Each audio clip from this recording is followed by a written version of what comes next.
Hello, and welcome to my pocket of the interweb.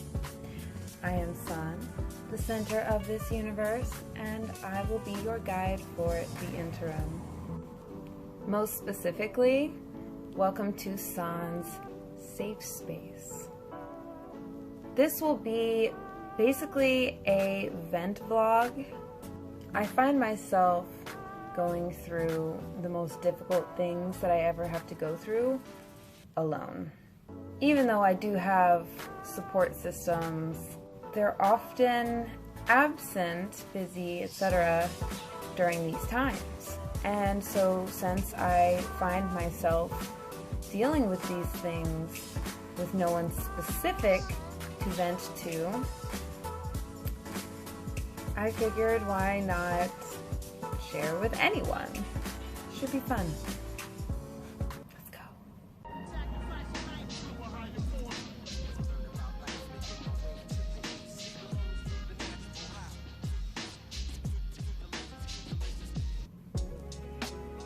Item 1 on today's list is staring at me while I'm blowing my nose. Let me paint the picture. So I have to blow my nose. I get a tissue, I do that. After you blow your nose, you have to clean up the situation. And there is this man at my job. So I have to be at my register. I'm just doing this thing at my register real quick because I have no customers around. And this guy sitting down and eating is just locked eyes with me. If I've got toilet paper up my nose, can you not feel that you need to look away? What is that?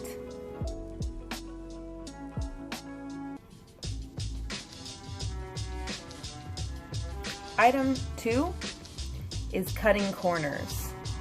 Coworkers that cut corners. I just can't. Like, it's so hard for me because you get paid to do the thing. You sign paperwork that says that you are physically capable and willing to do the thing.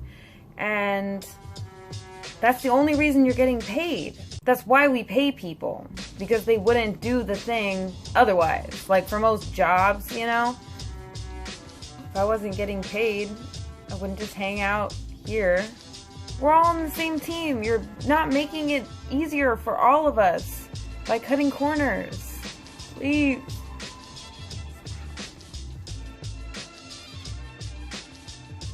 Item 3 on our list is not answering my question because you think something is obvious and holding up everyone's progress in the meantime. I can't hear from your perspective. For all I know, you didn't hear me. I'm being paid to ask this question.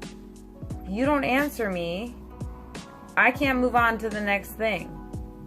It's crazy how shocking this is to people.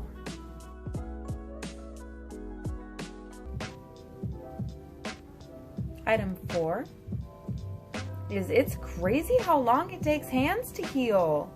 I crushed my finger 2+ weeks ago. And it didn't fracture or break anything, but it was, you know, really smooshed. You know when your finger or any part of you is hit so hard that it cuts your skin? Like that. There's still a bump. It still hurts if something like presses on it too hard. Like hands are so complex. They take forever to heal.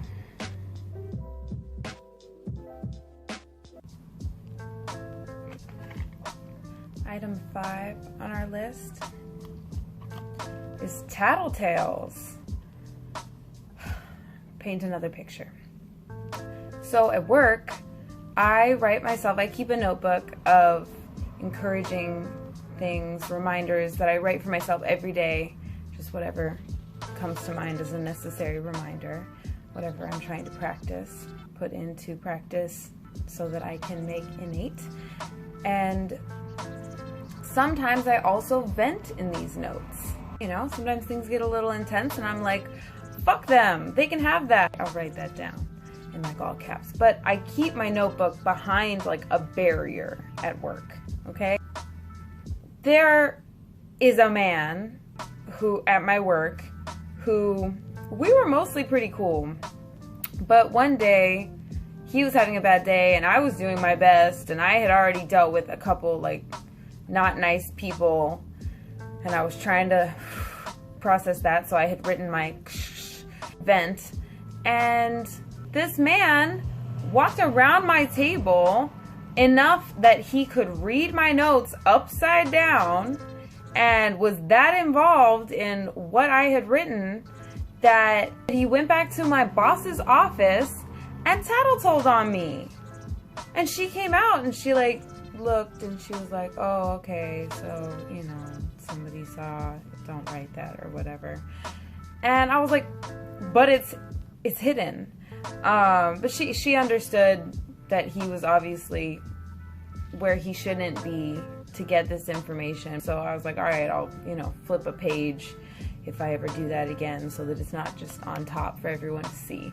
But what a fucking tattletale. That's none of your business. Ew.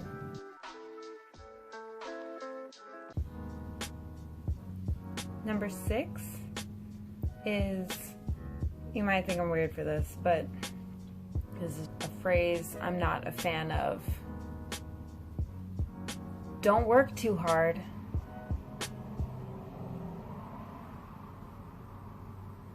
What is, I guess it's supposed to be a nice thing for someone to say, like, don't exhaust yourself.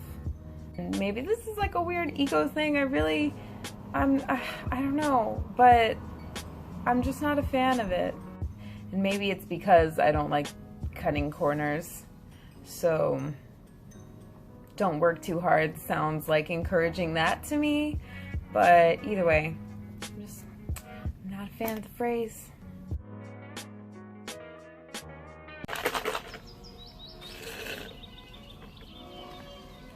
Finally, number 7 on our list. If someone is not having a good day and they tell you this in a way that you can tell they're not sad, like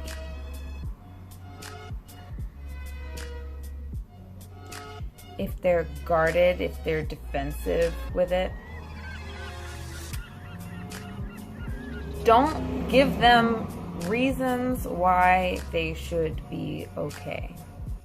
And if you do decide that you're going to try this, oh, but this and at least that. If they ask you to stop, stop. Okay? So another painted picture. I had a conflict with one of the higher ups at work where this exact thing happened. I was walking by and she was like, hi, how are you? And I was like, not good. And she decided to try to give me, you know, reasons why things were okay. And I literally covered my hands over my ears and walked away from her and was like, I can't, I'm sorry, please stop. I don't have the energy. And I can hear that she's still talking with my hands over my ears, but I can't hear her well. She waits, she walks around to where I am to cross me, and when I take my hands off of my ears, she says, well, at least you're still breathing, that's... And I was like, I asked you to stop. She didn't like that, and she was like, well, you don't have to be rude. And I responded, I asked you to stop. And this became a thing at my job because she's a higher up, and so how she feels and how embarrassed she was that this happened in front of people matters. Tap like if you feel me. Whatever. But what if my problem was that I was still breathing? And then I'm fucking triggered. I'm gonna go to the fucking bathroom and slip my wrist. Like, I'm just saying, if somebody asks you to stop and they seem to mean it, like a grown-ass woman covers her fucking ears and walks away from you and it's like, I can't, fucking stop. Just, you know, if you're ever feeling the urge and you can tell someone's really not in the mood, they ask you to stop, it's best to just stop for all parties involved. I release my judgment of the one who stares, and I invite into my experience appreciation of my ability to command attention. I release my concern over what others do or not do at work, so far as it has nothing to do with me. I invite greater focus on my immediate experience and pride in my own work ethic. I release my impatience with those less aware of the bigger picture than myself, and I invite the willingness to meet people where they are without disdain into my experience.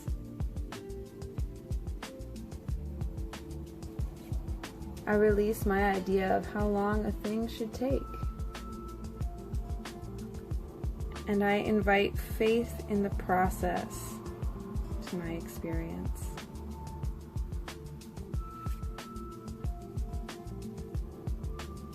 I release my judgment of others who can only process from their own experience. And I invite the acceptance that everyone is always doing their best from their perspective into my own. I release my extreme levels of literalism.